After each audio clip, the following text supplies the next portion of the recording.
BJP যোগদানৰ সিদ্ধান্ত প্ৰাক্তন আলফা নেতা দৃষ্টি ৰাজখোৱাৰ বহাগতে বিজেপিত আনুষ্ঠানিকভাৱে যোগ দিব ৰাজখোৱাই অতি শীঘ্ৰে ভাৰতীয় জনতা পাৰ্টি যোগদান কৰিব প্ৰাক্তন আলফা নেতা মনোজ ৰাভা ওৰফে দৃষ্টি ৰাজখোৱা বহাগ বিহুৰ সময়তে বিজেপিত যোগদান কৰাৰ ইংগিত প্ৰাক্তন আলফা নেতা গৰাকীৰ অহা ২৬ৰ বিধানসভাৰ নিৰ্বাচনত নিজৰ গৃহ সমষ্টি দুধনৈৰ পৰা নিৰ্বাচন খেলাৰ মন দৃষ্টি ৰাজখোৱাৰ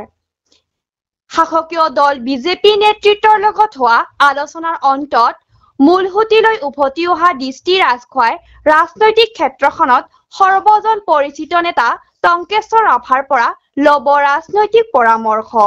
ৰাজখোৱাই এই কথা প্ৰকাশ কৰিলে দুধনৈত আনহাতে ২ এপ্ৰিলত অনুষ্ঠিত হ'বলগীয়া ৰাভা হাছং স্বায়ত্তশাসিত পৰিষদৰ নিৰ্বাচনৰ নিৰ্বাচনী প্ৰচাৰত এনডিএৰ হৈ তৎপৰতাৰে প্ৰচাৰ চলাইছে দৃষ্টি ৰাজখোৱাই এই সন্দৰ্ভত আমাৰ এক প্ৰতিবেদন নিৰ্বাচনৰ যিটো সকলো জাতি জনগোষ্ঠীৰ যিখিনি আন্তৰিক উৎসাহ দিবনা সেইটো আমি বিশেষ ধৰণে এইবাৰ অলপ পৰিৱৰ্তন দেখিছো কাৰণ ৰাভা হাছং স্বায়ত্তশাসনৰ জৰিয়তে আমাৰ সকলোৰে শ্ৰদ্ধাৰ টংকেশ্বৰ ৰাভাৰ যি সবল নেতৃত্ব এই সবল নেতৃত্বত ই 10 বছৰত আগৰ তুলনাত যথেষ্ট পৰিৱৰ্তন আমি দেখিবলৈ পাইছো আৰু ঠিক তেনেধৰণে তেওঁৰ সবল নেতৃত্বৰ কাৰণতে মানে অসম চৰকাৰে আমাৰ ৰাভা হাছংটোৰ প্ৰতি ৰাভা হাছং সাহিত্য পৰিষদখনৰ প্ৰতি যি গুৰুত্ব আৰোপ কৰা দেখা গৈছে সকলো ফালৰ পৰাই সকলো ক্ষেত্ৰতে শিক্ষা কৃষি আমাৰ যি মানৱ সম্পদ আছে সেই আটাইবোৰ ক্ষেত্ৰতে আমাক বিশেষকৈ ই 10 বছৰত এটা বিশেষ পৰিৱৰ্তনৰ ৰেঙনি দেখুৱাইছে আৰু সেইটো সম্পূৰ্ণ অসম চৰকাৰৰ সহযোগত অসম চৰকাৰৰ মানে পৰামৰ্শৰ জৰিয়তে আমি এইখিনি গঢ়ি উঠিছে বুলি অনুমান কৰিব পাৰিছো আৰু মানুহে এতিয়া বাস্তৱ পৰিস্থিতিটো দেখি উপলব্ধি কৰিছে যে এটা বিকল্প শক্তি ই ৰাভা হাছং অট'নমাছ কাউন্সিলত কেতিয়াও আহিব নোৱাৰে কাৰণ বিগত দিনত দেখিছো যিবিলাক নিজকে মানে সবল প্ৰতিদ্বন্দ্বী হিচাপে আত্মপ্ৰকাশ কৰি আহিছিলে তেওঁলোকে অতদিনেই গোটেই ই অঞ্চলত বসবাস কৰা প্ৰতিটো জাতি জনজাতি তথা জনগোষ্ঠীসমূহক প্ৰতাৰণাই কৰি আহিছে ইয়াত বসবাস কৰা বিভিন্ন জাতি জনগোষ্ঠী আছে আপোনালোকে জানে ৰাভা বড়ো গাৰো কোচ হাজং বা কোচ ৰাজবংশী আদিকে ধৰি আমাৰ যি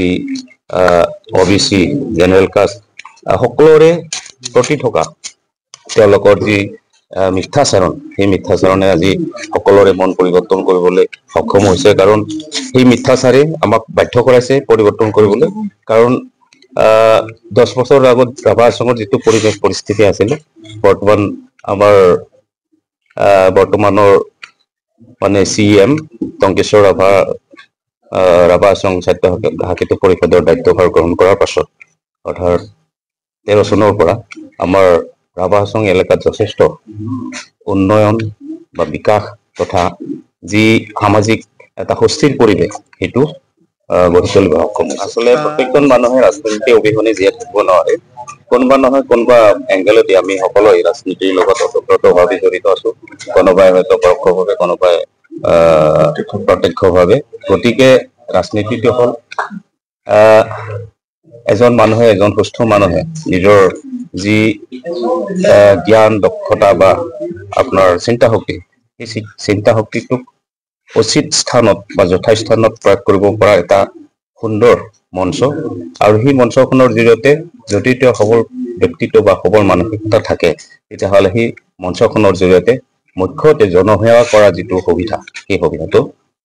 গ্ৰহণ কৰিব পাৰে এতিয়া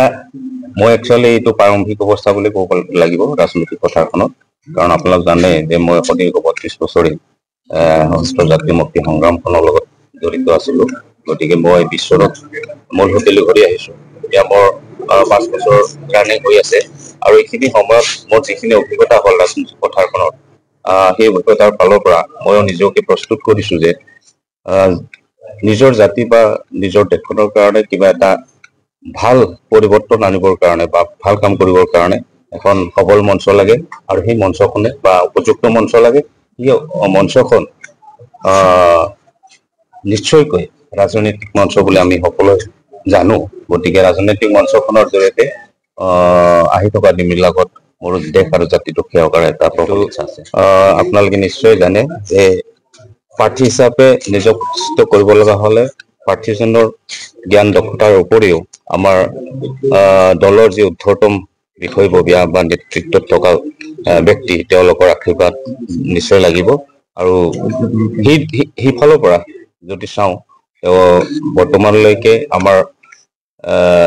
তদানীন্তন ভাৰতীয় জনতা পাৰ্টিৰ যিখন চৰকাৰ অসমৰ চৰকাৰ আৰু সেই চৰকাৰখনত থকা যিখিনি ব্যক্তি তেওঁলোক সঁচাকে আমাৰ কাৰণে আদৰ্শস্বৰূপ। কাৰণ আমি যেতিয়াই বিভিন্ন সময়ত হতাশাগ্ৰস্তভাৱে বিভিন্ন স্থানত বিভিন্ন সংঘাতৰ সৈতে জড়িত হৈ থাকিব লগা হৈছিলে বা সংঘাতৰ লগত মুখামুখি হৈছিলো, ঠিক তেতিয়াই তেওঁলোকৰ সুপৰামৰ্শৰ ফলশ্ৰুতিত বা তেওঁলোকৰ উৎসাহত মানে বাস্তৱ জীৱনটো সফল কৰাৰ কাৰণে তেওঁলোকে যিখিনি আমাক সুস্থিৰ এটা মানে পৰামৰ্শ আগবঢ়াইছিলে তাৰ ফলশ্ৰুতিতে একচুৱেলি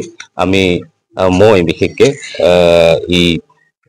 সাধুৰ জীৱনলৈ বা মূল হতলৈ আহিছিলো আৰু তেওঁলোকৰ পৰামৰ্শ মতে আজি বৰ্তমানলৈ সমাজৰ হকে কাম কৰি আছো, ৰাজনৈতিক মঞ্চখনৰ লগত একাত্ম হৈ কাম কৰি আছো। গতিকে আশা ৰাখিম যে তেওঁলোকে নিশ্চয় যদি মোৰ উপযুক্ত হোৱাৰ আছে যোগ্যতাখিনি আছে এজন প্ৰাৰ্থী হিচাপে তেওঁলোকে নিশ্চয় বিবেচনা কৰিব আৰু তেতিয়া মই নিশ্চয় আপোনালোকৰ সন্মুখত যি সমষ্টিটো নহয় এজন মানে ৰাইজৰ প্ৰাৰ্থী হিচাপে প্ৰতিষ্ঠিত কৰিবলৈ সক্ষম নিশ্চয় কৰিম। আৰু বিজেপিতে কৰিব? হয়, বিজেপিতে কৰিম। বিজেপি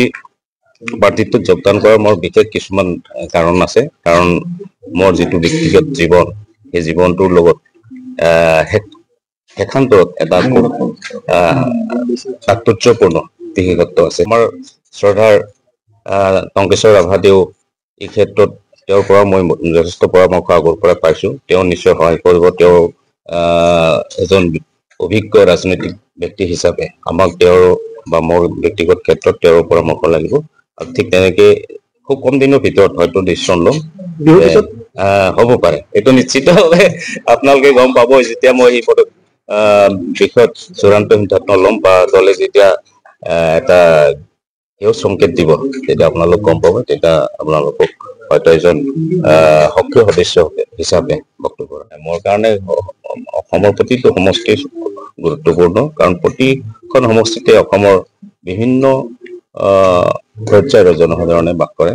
জনস্বাৰ্থত যিহেতু প্ৰাৰ্থীবিলাকে কাম কৰিবলগীয়া হয়, প্ৰতিখন সমষ্টিত থকা জনসাধাৰণে এজন ৰাজনৈতিক ব্যক্তি হিচাপে বা এজন ৰাজনৈতিক লিডাৰৰ বা নেতাৰ গুৰুত্বপূৰ্ণ বিষয়। জেনেৰেলি নিজৰ যি লোকেল সমষ্টি থাকে সেইখনৰ পৰা উঠাটো সকলোৰে ইচ্ছা থাকে। হয়তো মোৰ মানে নিজৰ সমষ্টি, গতিকে অভিয়াছলি দুধনৈ সমষ্টিৰ পৰা প্ৰাৰ্থিত্ব বিচৰাটো মই বিচাৰিম।